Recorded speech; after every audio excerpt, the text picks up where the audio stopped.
My name is Sarah. I recently turned 30, and I've been married to Joey for a year and a half. When Joey, the man I've always wanted to marry, proposed, I was overjoyed. We both looked forward to building a lifetime of memories and supporting each other. In hindsight, those were truly happy times. The first signs of trouble in my marriage came about 3 months after we tied the knot. Out of the blue, I got a call from my mother-in-law, Grace, asking us to visit Joey's family home.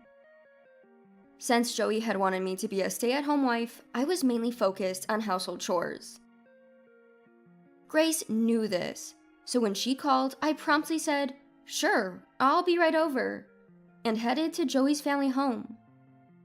Upon arriving, Grace was waiting at the front door. "Hi, Grace," I greeted her, but unlike other times, she ignored me. Instead, she said, "Come in quickly. There are various things I need you to do today," and ushered me into the living room. Grace? What do you need me to do?" Grace sat down and instructed, "The kitchen sink is full of breakfast and lunch dishes. Please wash them for me," pointing toward the kitchen with her chin. I was shocked and didn't know what to say. I had never been treated this way before. Grace, seeing my confusion, snapped. "What are you standing around for? Didn't you hear me? I said wash the dishes." Intimidated by Grace's unusual demeanor, I hastily replied, Okay," and made my way to the kitchen. I stood in front of the sink, my heart pounding so hard, it felt like it would jump out of my chest. I had never seen this side of Grace before. Whenever Joey and I had visited in the past, she was much kinder and cheerful. So why now? The word harassment suddenly flashed across my mind. Could it be happening to me? Something I'd only ever seen in soap operas was happening to me in real life?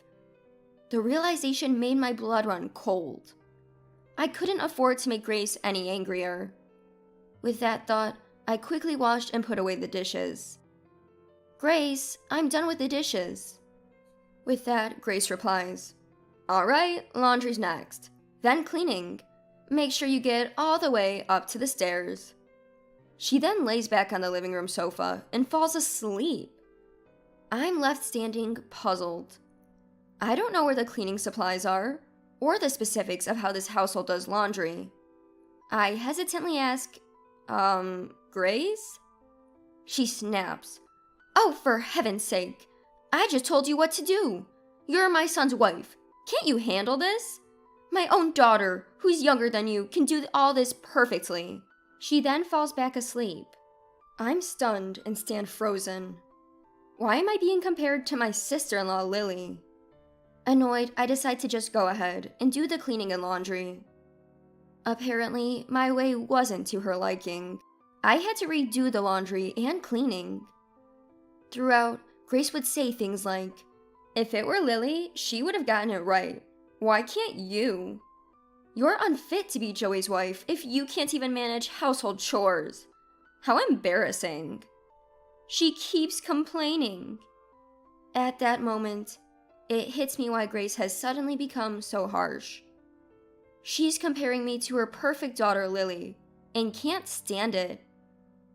Lily is Joey's sister and my sister-in-law. She got married before us and lives with her in-laws, so we hardly ever see her. My impression of her from our wedding was that she's outgoing and easy to talk to. I can't say for sure since we haven't had a deep conversation about it, but both Grace and William, my father-in-law, seem pretty lenient with Lily. Even at our wedding, my father-in-law William said, "Look how cute Lily is in her party dress. She's stealing the spotlight from the bride." Grace agreed, and Lily said, "Hey, that's rude to Sarah." Joey and I laughed it off, but it did hurt a bit. And so, ever since Grace and William started comparing me to Lily, my impression of her has been getting worse and worse. 3 months into our marriage, I consulted Joey about the first instance of Grace's harassment. I told him, "Hey, I went to your parents' house today because Grace called me. I did the chores, but she kept comparing me to Lily and complaining. Can you say something to her? Joey replied, that doesn't sound like Mom. But okay, I'll talk to her. I was a bit irked by his tone, but hoped he'd handle it. Unfortunately, it only made Grace more severe with me, calling me over more often. Every time I'd be tasked with chores and even major shopping. At first, Joey would say, "All right, I'll tell Mom." But as time passed, he'd say, "Again? Maybe you're just too sensitive." Eventually, whenever I'd bring up Grace, he'd sigh and say, "Look, maybe Mom's just looking out for you. Why not take it a little more seriously?" Can you believe it? We've only been married for about a year, and he's already taking his mom's side over me? I felt a sudden emptiness wash over me. Anger, sadness. I had moved past all those feelings and entered a state of utter indifference. Ever since then, when I visited Joey's parents' house with him, Grace started ordering me around like it was a given. Whether it was because she now believed Joey was on her side, she didn't hesitate to delegate all the household chores to me. Meanwhile, William, Grace, and Joey would all be having tea in the living room. Whenever we ran out of snacks, Grace would snark. "Sarah, you're so inconsiderate. If you see it running low, bring some more." Even Joey chimed in. "Sarah, more tea please. And make it stronger this time." He had started treating me just like Grace did. William wasn't any better, treating me like a servant. "Sarah, we're out of cigarettes. Go get some," he'd command. I wanted to scream, "Buy your own darn cigarettes. Joey, Grace, make your own tea and snacks." But what could I do? I was alone, and changing my situation seemed impossible.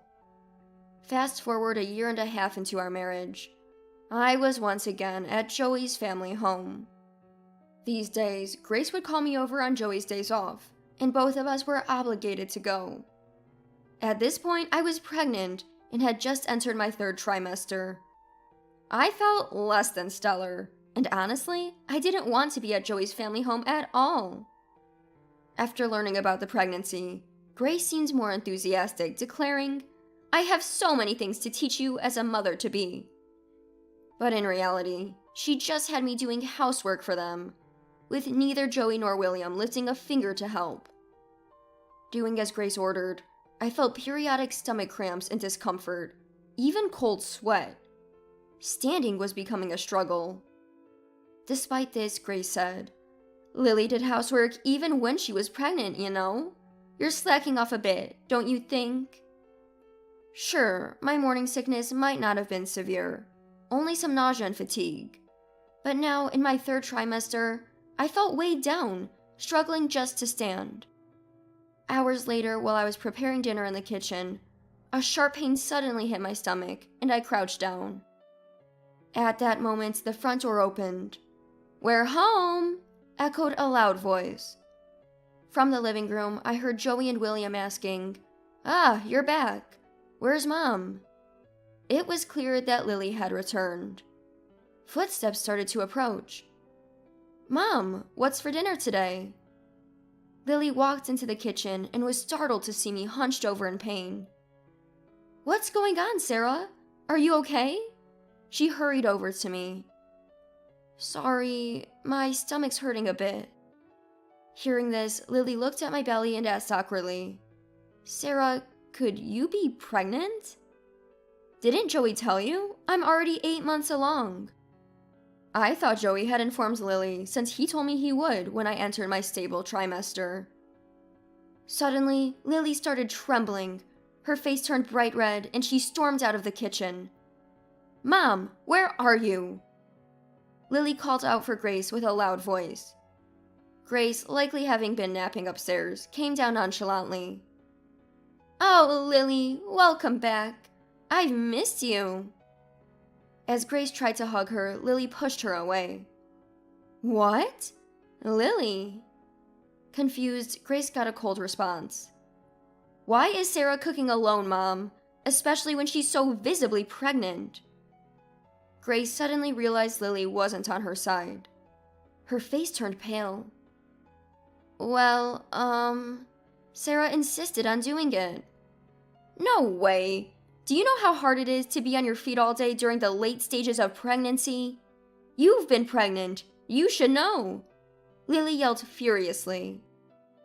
Grace was deeply shocked that her beloved daughter wasn't siding with her and slumped to the floor. Ignoring Grace, Lily headed to the living room. Picking up a newspaper, she hit Joey on the head and yelled, "Who got Sarah pregnant while you sit here playing on your phone? Aren't you ashamed?" What? Joey was too stunned to grasp the situation. Seriously? Sarah's being mistreated by Mom and you're oblivious? Are you dumb? As Lily lunged at Joey, William intervened. "Lily, calm down." "Don't talk to me about calming down, Dad. Remember when I brought my husband to meet you? You told him to prioritize and take care of me after we got married. What about this mess? Your son is playing games while his pregnant wife is left alone." William couldn't utter a word and just looked down, his face turning pale. Finally, Lily told all three, "Cool your heads, you inhumans," and kicked William, Grace, and Joey out of the house. The room at Joey's parents' house falls silent. Suddenly, Lily seems to remember I'm there. She turns around and says, "Oh, Sarah, I'm sorry for yelling. Did I scare the baby? Are you okay?" Her strong demeanor from moments ago instantly vanishes. I find her sudden change in mood so funny that I can't help but laugh. "What? Sarah? What's so funny? I'm really concerned here." "Yeah, sorry. I get it, Lily. Thanks for sticking up for me." When I actually say thank you, tears start to flow. All the pent-up emotions I'd been holding back come rushing out. To me, who had felt so alone, Lily's words and actions meant the world. My impression of Lily starts to improve after this incident. Seeing me cry, Lily apologizes profusely. She says she's sorry for not noticing anything wrong before, for her own mother's terrible behavior, and for her embarrassing brother. "I'm really sorry," she says. But of course, it's not Lily who should be apologizing. Grace for what she did, and William and Joey for turning a blind eye. They're also in the wrong. Even I am for not seeking help sooner. I assure Lily, "Don't worry, it's all good now." And we sit down to the dinner I'd prepared. Afterwards, Lily drives me home. A few hours later, a likely scolded Joey returns. He's completely changed his tune, saying, "Sarah, I'm really sorry about everything. It won't happen again." When I report this to Lily, she says, "That's good to hear. But if anything like this happens again, don't hesitate to divorce him." And I fully intend to. Grace and William visit our home later to formally apologize. "We were wrong. We're really sorry." From that point on, no more summons to Joey's family home, and no more harassment from Grace. Joey also stopped suggesting we visit his family, allowing me to relax for the remainder of my pregnancy. All thanks to Lily. We've been in touch frequently since then, even having casual phone calls. We chat about this and that, feeling like real friends. Once things settle down after the baby's born, I plan to visit Joey's family again. When I tell Lily, she says, "Let me know when you're going. We'll plan a family visit too." It's so reassuring to have her. From the bottom of my heart, I'm glad Lily is here. I think everything will be okay now. With Grace, with Joey, I think we'll manage. And I owe this newfound confidence to Lily. If Lily ever needs help, I want to be the one to assist her. That's how I go through each day now.